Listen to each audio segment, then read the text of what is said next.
Business is sleepwalking into an era of conscious quitting, says Paul Polman today. Hello and welcome to Well Intel Daily. I'm Annie Hood. This is the podcast that joins the dots between macro themes and what they mean for everyday relevance. Paul's findings come from a survey of 4,000 employees from the US and the UK. Overall, he found that these employees want to give their time, their skills, and their consciousness to companies that have a positive impact on our planet, on societies, and they want to feel that they're working for someone, for a company that is, that offers hope. A lot of them identify with the fact that their employers are trying to be less bad, but they also recognise that it's still not enough. It's an incredibly insightful report that raises the bar even further from an employer perspective.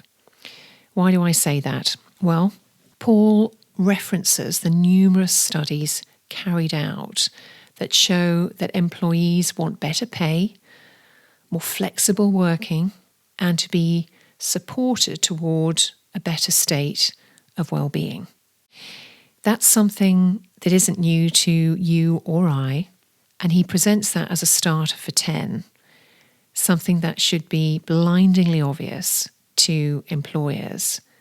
But you and I both know it's still largely missing in small, medium, and large companies. And what this report highlights is how important the alignment of values is to Gen Z and millennial employees. And those employees make up 43 and 31% respectively in the US and UK population job market.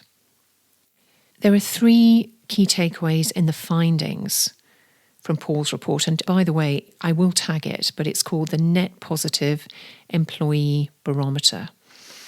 He suggests three key things that would close the gap between company action and employee expectation that would therefore mitigate against the conscious quitting that he's coined. Those three things are companies showing greater ambition about their impact on people and planet. Secondly, those companies better communicating their actions. Do your employees know all the good things you're doing? I think that's an incredibly valuable point because I think that's an issue for many, many organisations. Do you empower your employees to help make that difference with you? Not only do they want to see their employer, their company stepping up, they want to actively contribute to that. And I would add to that whole narrative and ask the question, isn't the whole story actually about consciousness? Not only the values and the philosophy of companies, but in fact, in everything we do. Do please share this podcast with your friends and your work colleagues. I really appreciate it. Be well.